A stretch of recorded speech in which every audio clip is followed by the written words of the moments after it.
Hi friends, आज हम बात करेंगे राइट टू प्रियम्पशन के बारे में और समझेंगे इसको थोड़ा डिटेल में कि एग्जैक्टली होता क्या है। राइट टू प्रियम्पशन को हम राइट टू सब्स्टिट्यूशन भी बोल सकते हैं और हम इस राइट टू प्रायोरिटी भी बोल सकते हैं। इसको हक शुफा के नाम से भी जाना जाता है। ये एक इस तरीके का राइट होता है जिसमें कि जो को शेयरर्स हैं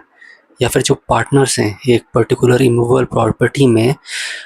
वो जो है सब्स्टिट्यूट हो जाते हैं बायर ऑफ द प्रॉपर्टी से, जो कि एक स्ट्रेंजर या फिर एक आउटसाइडर होता है। जनरली जो चीज़ें कंसीडर करी जाती है वही कंसीडर करी जाती है कि एक फैमिली है, जैसे उसमें एक भाई है या आपके फैमिली मेम्बर्स हैं और एक पर्टिकुलर प्रॉपर्टी आपके पास है जिसमें डिफरेंट शेयर्स हैं, तो यही चीज़ मानी जाती है कि प्रॉपर्टी फैमिली को बिलोंग करती है। वहाँ पर अगर अगर यहाँ हम एक बात माने कि मान लीजिए सपोज़ कि इनमें से कोई एक भाई जो है वो किसी थर्ड पर्सन को या फिर किसी स्ट्रेंजर या आउटसाइडर को अगर अपना पोर्शन बेच देता है, जो दूसरे भाई हैं या फैमिली के जो दूसरे मेंबर्स हैं वो अनकंफर्टेबल फील करेंगे कि भाई ये तो एक कम्प्लीटली स्ट्रेंजर हो गया और मतलब हम तो पूरी तरीके से अपनी प्रॉपर्टी के जैसे कब्जे में नहीं रहे और एक स्ट्रेंजर के साथ हमको रहना पड़ेगा। तो इस डिस्कम्फर्ट या फिर इस इनकन्वीनियंस को ही हटाने के लिए जो है वो राइट टू प्रियम्पशन का लॉ है, जो कि राजस्थान में तो बहुत ज़्यादा स्पेसिफिकली रिलेवेंट है, जिसमें राजस्थान प्रियम्पशन एक्ट 1966 का सेक्शन 6 जो है, जो कि क्लियरली मेंशन करता है इस लॉ को। इसमें सबसे इम्पॉर्टेंट चीज़ क्या होती है कि एक इंसान है, मतलब कि अगर एक को शेयरर है या एक पार्टनर है, फैमिली का एक मेंबर है, वो अगर अपना एक पार्ट जो उसे मिला हुआ है, शेयर्ड पोर्शन मिला हुआ है प्रॉपर्टी के अंदर, तो वो अगर उसको बेचना भी जा रहा है तो उसको बेचने से पहले वो अपने जो भाई हैं या अपने को शेयरर्स या पार्टनर्स हैं उनको एक नोटिस भेज सकता है कि मैं ये पर्टिकुलर जो प्रॉपर्टी हूँ ये मैं बेचना चाहता हूँ, तो आप में से कोई जो है उसे अगर इंटरेस्टेड है तो वो खरीद सकता है। इसीलिए अपन इसको राइट टू प्रायोरिटी या राइट टू प्रियम्पशन भी बोलेंगे अपन इसको, क्योंकि जो फर्स्ट राइट है वो एक्चुअली किसी को शेयरर या पार्टनर या किसी अपनी फैमिली मेम्बर जो कि फैमिली का मेंबर है और आउटसाइडर नहीं है और स्ट्रेंजर नहीं है, उसका ही पहला राइट बनना चाहिए। तो इन दैट केस यही चीज़ है कि सबसे पहले जो जो पर्टिकुलर फैमिली का मेंबर है या जो भी को शेयरर या पार्टनर है जिसका अपना एक पोर्शन है प्रॉपर्टी का और वो बेचना चाहता है, तो उसको एक नोटिस भेजना चाहिए अपने फैमिली मेंबर्स को, अपने भाइयों को या बहनों को, या जिसको भी, एक भाई है तो एक भाई को, चार भाई हैं तो चारों भाई को भेजना पड़ेगा उसको नोटिस। तो उनमें से जो भी भाई है वो स्पेसिफिक रेट पे जो वो पर्सन डिसाइड कर रहा है जिस पे वो सेल करना चाहता है, अगर वो रेट पे करने के लिए तैयार है उनमें से कोई सा भी भाई, तो वो उसको ले सकता है। या फिर ऑन प्रायोरिटी जो कि ज़्यादा प्राइस पे कर दे उस चीज़ का सबसे ज़्यादा, तो वो उससे उसे बेच सकता है वो प्रॉपर्टी। मतलब फर्स्ट राइट जो है, प्रायोरिटी जो है, वो जो है मिलना चाहिए है अपने को शेयर्स को, पार्टनर्स को, जो कि एक्चुअली द जो एंटिटी है एक्चुअली में उस प्रॉपर्टी के। लेकिन जनरली क्या होता है, अक्सर इस चीज़ में देखा जाता है कि लोगों का यही होता है कि ये तो हमारी प्रॉपर्टी है तो we want to go ahead with it, तो वो क्या करते हैं आगे सेल आउट कर देते हैं उसको बिना किसी तरीके का नोटिस दिए हुए। अब जब ये चीज़ होती है कि जब वो बिना किसी तरीके का कोई भी नोटिस दिए हुए आगे इस प्रॉपर्टी को किसी थर्ड पार्टी, किसी स्ट्रेंजर या किसी आउटसाइडर को बेच देते हैं, तब एक्चुअली ये राइट टू प्रियम्पशन डेवलप होता है। इस चीज़ में यही चीज़ सबसे इम्पोर्टेंट है कि इसमें एक सेल डीड आना बहुत इम्पोर्टेंट है, कि अगर इस मतलब सेल होना बहुत इम्पोर्टेंट है। जब सेल होगी तभी ये राइट टू प्रियम्पशन जो है ये एक्टिव होगा, क्योंकि ये एक लीगल राइट है जो एक्चुअली सब्स्टिट्यूट करता है जो बायर, जो कि स्ट्रेंजर या आउटसाइडर है, उसको जो एक्चुअल को शेयरर्स या पार्टनर्स हैं उनसे। मतलब इसमें ऐसा कुछ नहीं होता है कि टाइटल मिलने जा रहा है, कोई चीज़ मिलने जा रही है, बल्कि सेल डीड में एक्चुअली में आपका नाम जो है, अगर आप को शेयरर पार्टनर हैं, आपका नाम एक्चुअली जो थर्ड पार्टी स्ट्रेंजर आउटसाइडर है जिसने परचेज करी है वो particular shared portion of the property, उससे जो है आपका नाम जो है सब्स्टिट्यूट हो जाएगा कम्प्लीटली। मतलब जहाँ पर उसका नाम है उसकी जगह आपका नाम आ जाएगा, सब्स्टिट्यूट हो जाएगा, और आपको वो जो स्पेसिफिक अमाउंट है वो जो है आपको पे करना पड़ेगा। जिस अमाउंट पर जो को शेयरर था जिसने अपना पोर्शन ऑफ प्रॉपर्टी बेचा है उस स्ट्रेंजर या आउटसाइडर को सेल डीड में, तो वो जो सेल डीड में जो मेंशन्ड जो अमाउंट है वही अमाउंट आपको अल्टीमेटली पे करके उस पर्टिकुलर चीज़ पे अपना राइट टू प्रियम्पशन क्लेम करना होगा और आपको वो अमाउंट पे करके वो चीज़ अपना नाम उसमें, आपका नाम जो है उसमें सब्सटीट्यूट हो जाएगा,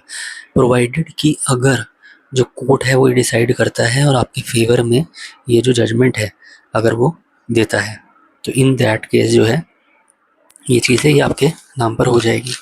अब इसमें जो सबसे इम्पोर्टेंट चीज़ें हैं उनमें से एक चीज़ ये है भाई कि क्या रिक्वायरमेंट है। तो इसके रिक्वायरमेंट ये है कि जो को शेयरर हैं और जो पार्टनर्स हैं वो जो हैं राइट टू प्रीएम्पशन का सूट जो है वो फाइल कर सकते हैं, प्रोवाइडेड कि एक सेल डीड जो है वो निकल कर आती है और उसकी नॉलेज उनको हो जाती है कि भाई ये जो चीज़ है, पर्टिकुलर पोर्शन है, वो सेल आउट किया गया है हमारे ब्रदर या किसी के द्वारा, ब्रदर या हमारा जो भी को शेयरर पार्टनर है उसके द्वारा प्रॉपर्टी में। उसके अलावा जो है वो है प्रॉपर्टी के जो ओनर्स हैं जो हैं उनका मतलब इसमें राइट टू प्रीएम्पशन ऐसे बनेगा कि उनके कि इस पर्टिकुलर पोर्शन जिसको सेल किया गया और जो बाकी की प्रॉपर्टी है उसमें शेड कोई स्टेयरकेस है,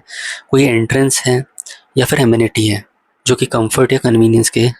की चीज़ है एक, तो वो चीज़ अगर आती है इन दिस केस इस शेड प्रॉपर्टी के अंदर जिसको कि सेल आउट करा गया है, तो इन दैट केस आप इस राइट टू प्रीएम्पशन को का सूट फाइल कर सकते हैं और क्लेम कर सकते हैं, जो कि राजस्थान प्रीएम्पशन एक्ट 1966 के सेक्शन 6 में क्लियरली मेंशन किया गया है।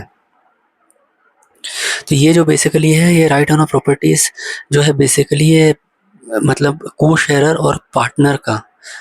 राइट जो है वो बोला जाता है, रादर देन एक स्ट्रेंजर का राइट जो है ये चीज़ बोला जाता है। मतलब स्ट्रेंजर जो है या कोई पड़ोसी जो है वो इस तरीके का राइट क्लेम कर सके, तो ये नहीं है, ये एक्चुअली को शेयरर या पार्टनर का ही राइट है जो कि एक्चुअली बोला जाए तो फैमिली का ही पार्ट है। मतलब जिसके मतलब अगर वो जो पोर्शन दूसरा पोर्शन अगर आपका कोई भाई आपका कोई जो मेंबर है वो बेच देता है तो उससे आपको किसी तरीके का डिस्टर्बेंस हो जाता है पर्टिकुलरली, और आपकी जो प्राइवेसी है वो छिन जाती है। उसी चीज़ को हटाने के लिए राइट टू प्रीएम्पशन का जो लॉ है वो इंट्रोड्यूस किया गया था। इसमें सबसे पहले आपको क्या करना पड़ेगा, जब राइट टू प्रीएम्पशन का जब सूट आप फाइल करोगे कि आपको कहीं से नॉलेज आती है कि भाई मेरे को ये नॉलेज लगी है कि ये जो पर्टिकुलर पोर्शन है ये बिक गया है, मुझे बिना जानकारी दिए या बिना मेरे पास नोटिस आए किसी एक को शेयरर पार्टनर को ये बात पता पड़ती है कि दूसरे ने उसी शेयर ऑफ प्रॉपर्टी में से एक शेयर ऑफ प्रॉपर्टी जो है वो सेल आउट कर दिया है विदाउट माय नॉलेज और without giving me any notice, मतलब मुझे नोटिस दिए बिना अगर उसने कर दिया है तो इन दैट केस आपको राइट टू प्रीएम्पशन का सूट फाइल करना पड़ेगा। अब इसके पहले आपको सबसे पहले तो आपको एक कोर्ट फी पे करनी पड़ेगी कोर्ट में, जो कि एक परसेंटेज होगा of the sale price of the property जिस पर उस को शेयरर या पार्टनर ने उस पर्टिकुलर पोर्शन ऑफ प्रॉपर्टी को उस स्ट्रेंजर या आउटसाइडर को बेचा होगा। ये जनरली जो होता है ये 1/5 of the sale price of the property होता है, मतलब जिस प्राइस पर उसने प्रॉपर्टी बेची है उसका 1/5 अमाउंट जो है वो एज कोर्ट फी आपको जो है कोर्ट को देना पड़ेगा। अब एज सुन एज अगर मान लो आप जीत जाते हो राइट टू प्रीएम्पशन का अगर सूट जीत जाते हो तो फिर कोर्ट जो है होता है एक बहुत एक स्ट्रिक्ट टाइमलाइन देता है जिसके अंदर को कि आपको जो रिमूविंग अमाउंट है उस सेल डीड का जो मेंशन्ड है वो आपको पे करना होगा। मतलब 1/5 तो आप पे कर चुके हो ऑलरेडी अमाउंट, और जो बाकी का बचा हुआ अमाउंट है जो कि सेल डीड में मेंशन्ड है जो कि एक आउटसाइडर को जिस अमाउंट पर आउटसाइडर को बेचा गया वो आपको पे करना पड़ेगा उस प्रॉपर्टी के लिए। मतलब इस तरीके का राइट जो है ये एग्जिस्ट करता है राइट टू प्रीएम्पशन, जो कि राइट टू प्रायोरिटी कि भाई फर्स्ट प्रायोरिटी जो है वो कोई शेयरर और पार्टनर की बनती है उस शेड पोर्शन ऑफ प्रॉपर्टी में। लेकिन फिर अगर देखा जाए जो इसके अगर अपन वो देखें अगर इसकी जो खामियां या कि वीकनेस अगर अपन इस लॉ के देखें तो ये लॉ एक्चुअली में एक वीक लॉ ही कंसीडर किया जाता है, यानी राइट टू प्रीएम्पशन जो है एक्चुअली में एक वीक लॉ ही कंसीडर किया जाता है। अब ये राइट टू सब्सटीट्यूशन है, रिप्लेसमेंट नहीं है। इसमें सिर्फ आपका नाम जो है आपका नाम सब्सटीट्यूट हो गया है सेल डीड में, कोई रिप्लेसमेंट ऑफ ओनरशिप या कोई टाइटल आपको मिलने जा रहा है तो वो चीज़ एक्चुअली में नहीं होने जा रही है। प्लस जो ओरिजिनल बायर है उससे आपका जो है नाम जो है वो सेल डीड में रिप्लेस हो जाएगा। दूसरी चीज़ ये इसमें सबसे बड़ी ये बात है कि इसके अंदर किसी तरीके की कोई बार्गेनिंग ही आपके पास में पॉसिबल नहीं है। मान लो अगर सामने वाला जो बंदा है जो को शेयरर है जो पार्टनर है जिसने एक आउटसाइडर या फिर एक स्ट्रेंजर को अपना पोर्शन ऑफ प्रॉपर्टी बेचा है और किसी बदमाशी या किसी चालाकी करने के लिए बेचा है ताकि उसे ये हो कि बाद में अगर कोई चीज़ होती है तो मान लो उसने जो दाम ही नहीं है उस पर्टिकुलर पोर्शन का उससे ऊंचे दाम पर किसी तरीके से टैकल करवा के अगर उसने उस पोर्शन को बेच दिया है तो आपके पास में कोई बार्गेन का चांस ही नहीं बनता है कि आप ये बोल सको कि यार इसकी वैल्यू इतनी तो नहीं है, तो मैं इतना तो पे नहीं करूँगा। ये आपके पास में कोई ऑप्शन नहीं है, आपको एज सच वही अमाउंट पे करना पड़ेगा जो सेल डीड में मेंशन्ड है। मतलब आपके लिए कोई बार्गेनिंग का ऑप्शन नहीं है, या आप इवैल्यूएशन भी नहीं कर सकते कि मतलब ये प्राइस गलत है, कम है, ज़्यादा वाली बातें नहीं है। कम वाली बात तो खैर आप करेंगे नहीं, पर ज़्यादा वाली बात आप कर ही नहीं सकते इस चीज़ के अंदर। मतलब जो भी चीज़ है आपको माननी पड़ेगी। फिर ये है कि ये जो लॉ है एक्चुअली ईज़िली डिफीट किया जा सकता है कोर्ट में। सबसे बड़ी चीज़ ये है कि ये एक तरीके से इसको अनकॉन्स्टिट्यूशनल भी माना जाता है कि ये तो भाई जो राइट है एक्चुअली जो पर्सन का to sell his own assets या sell his own transfer of property को ट्रांसफ़र करने की बात करी जाए तो उसको ही मतलब वो वायलेट कर देता है एक तरीके से। तो ये जो चीज़ है पर्टिकुलर कि मेरा भाई जो राइट है, right to transfer the property है, मतलब वही आप अगर छीन लेते हो तो उस चीज़ को अगर सामने वाला लॉफुली और बहुत ही अच्छी तरीके से अगर लड़ेगा तो बहुत आसानी से वो डिफरेंट लॉज की मदद से उसे डिफीट कर सकता है बहुत इजीली। तो एक ये भी इसका डिसएडवांटेज या वीकनेस है। फिर एक टाइम लिमिट बहुत ही स्ट्रिक्ट है, मतलब फ्रॉम द डे, या तो वो जो सेल डीड बनी है या फ्रॉम द डे जब आपको सेल डीड की नॉलेज हुई है उससे 1 साल के अंदर ही आपको ये जो चीज़ है राइट टू प्रिवेंशन जो है ये आपको फाइल कर देना पड़ेगा। और इसमें भी ये चीज़ है कि आप एक बार ही फाइल कर सकते हो, ऐसा नहीं है कि आप बार बार मतलब इस चीज़ पे कर सकते हो कि एक बार अगर एक पर्सन ने मान लो जो को शेयर है उसने एक स्ट्रेंजर को भेज दिया, उस स्ट्रेंजर ने फर्दर किसी को भेज दिया और उसके बाद वो फर्दर सेल आउट हो गया, तो ऐसा नहीं होने जाना है कि आप 3 बार राइट टू प्रिवेंशन क्लेम कर दोगे। आपके पास बस एक सिंगल मौका है, दैट्स इट, और वो भी उसमें भी आपके पास में 1 साल का टाइम है। तो आपको जो भी सोचना है करना है कि ये इसमें मुझे जाना है कि नहीं जाना है, इससे मुझे कुछ फ़ायदा होने जा रहा है कि नहीं होने जा रहा है, कहीं मैं इस केस में डिफीट तो नहीं हो जाऊँगा, ये वीक लॉ है या स्ट्रॉन्ग लॉ है, या मेरे एडवोकेट साहब हैं इसको मैनेज कर पाएंगे कि नहीं कर पाएंगे, या सामने वाला जो है भारी पड़ेगा, या भाई किसी भी और लॉ की मदद से मतलब वो जीत सकता है। तो ये सब सोचने का आपके पास में टाइम नहीं होगा। 1 साल के अंदर आपको डिसाइड करना है और वन टाइम ही आप इसको क्लेम भी कर सकते हैं। फिर सबसे बड़ी बात वही है कि भाई ये एक तरीके से इन्फ्रिंज करता है प्रॉपर्टी राइट्स को, कि कोई भी पर्सन है वही बोलेगा कि ये जो मेरा कॉन्स्टिट्यूशनल राइट है कि मेरी जो प्राइवेट प्रॉपर्टी है मैं उसको डिस्पोज ऑफ कर सकूं फ्रीली, इस मेरे कॉन्स्टिट्यूशनल राइट को ये पूरी तरीके से इन्फ्रिंज करता है।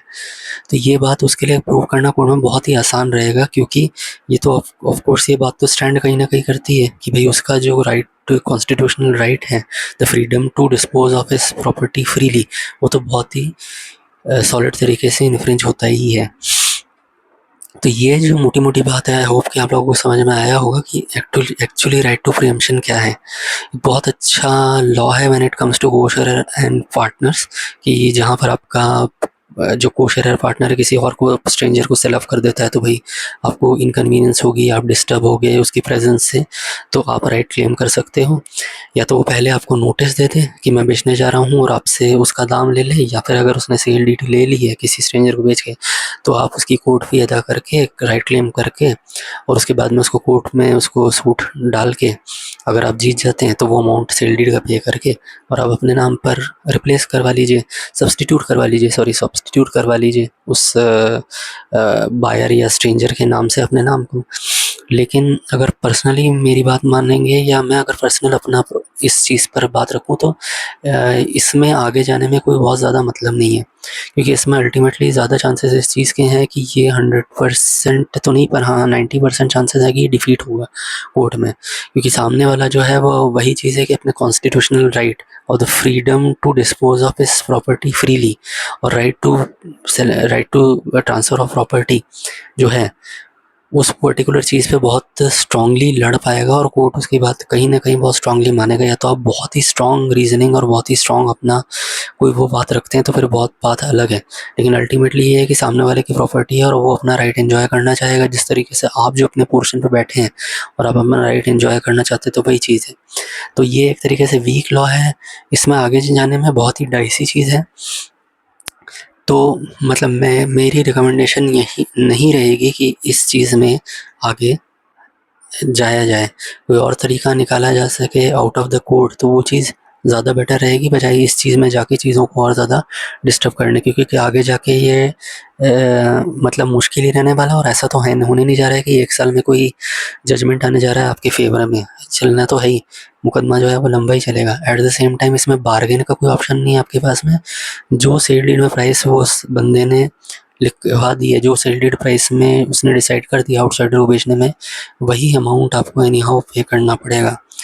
तो यही बात है कि आपको इस चीज़ पर बहुत ही सोच समझ कर डिसीजन लेना है कि आपको इसमें आगे जाना भी है कि नहीं है। प्लस वो जो शेयर्ड पोर्शन ऑफ प्रॉपर्टी है, वो आपके लिए कितनी ज़्यादा यूटिलिटी का है, आपको ये भी ज़्यादा सोचने की ज़रूरत होगी। प्लस ये है कि ये एक, अगर आप लीगल तौर पे जाओगे तो वही चीज़ है कि ये आपको कहीं न कहीं मिनिमम टू मिनिमम भी 5 साल तो फँसा के रखेगा। तो बेटर यही होगा इस चीज़ में, अगर ऐसी चीज़ है, अगर फैमिली का ही मैटर है, बहुत ही बदमाश है सामने वाली पार्टी तो बात अलग है, बाकी अदरवाइज़ कैसे भी करके आपको पूरी कोशिश करनी चाहिए कि ये चीज़ out of the court settle हो जाए। और किसी तरीके से आप प्राइस पे करके विदाउट फाइलिंग अ सूट आप ये चीज़ कर लीजिए, क्योंकि चांसेस आपके जीतने के राइट टू प्रीएम्पशन काफ़ी कम रहने वाले हैं कोर्ट के अंदर। तो बेटर चीज़ यही रहेगी कि आप इसको out of the court settlement करके किसी तरीके से जीतने की कोशिश करिए, सामने वाले को कन्विंस करने की या नेगोशिएशन पे लाने की या कॉम्प्रोमाइज़ करवाने की, या जैसे भी करके ऑन द टेबल आप जो है करने की कोशिश करें। आई होप आपको राइट टू प्रीएम्पशन काफ़ी हद तक समझ में आया होगा, और इसे किस तरह यूज़ करना है, किस तरह यूज़ नहीं करना है, उसको यूज़ करना भी है कि नहीं करना है, ये भी चीज़ आपको मैंने काफ़ी डिटेल में समझाई है। तो I hope this will be very helpful. और अगर आपको ये वीडियो पसंद आया हो तो आप प्लीज़ मेरे चैनल को सब्सक्राइब कीजिए, वीडियो को लाइक कीजिए, शेयर भी कीजिए, और मेरे आने वाले वीडियोस पे भी आप प्लीज़ कंटिन्यूएशन में वॉच आउट करते रहिएगा, क्योंकि काफ़ी इंपॉर्टेंट टॉपिक्स में मैं अलग तरीके का एक पर्सपेक्टिव आपको देने वाला हूँ। नॉट लाइक जो आपको टिपिकली जो वीडियोज़ आपको मिलने वाले हैं, बल्कि एक अलग तरीके का मैं आपको एक पर्सपेक्टिव देने जा रहा हूँ जो आपको काफ़ी हेल्पफुल रहेगा। और मेरा नेक्स्ट वीडियो जो है वो गिफ्ट डीड पे रहने वाला है, तो उसमें भी कुछ बहुत इंपॉर्टेंट पॉइंट मैं डिस्कस करने वाला हूँ, जिससे कि आपको उसको एक बेहतर अंडरस्टैंडिंग और बेहतर तरीके से समझने में आपको हेल्प मिलेगी। So thank you very much for watching my video. Thank you.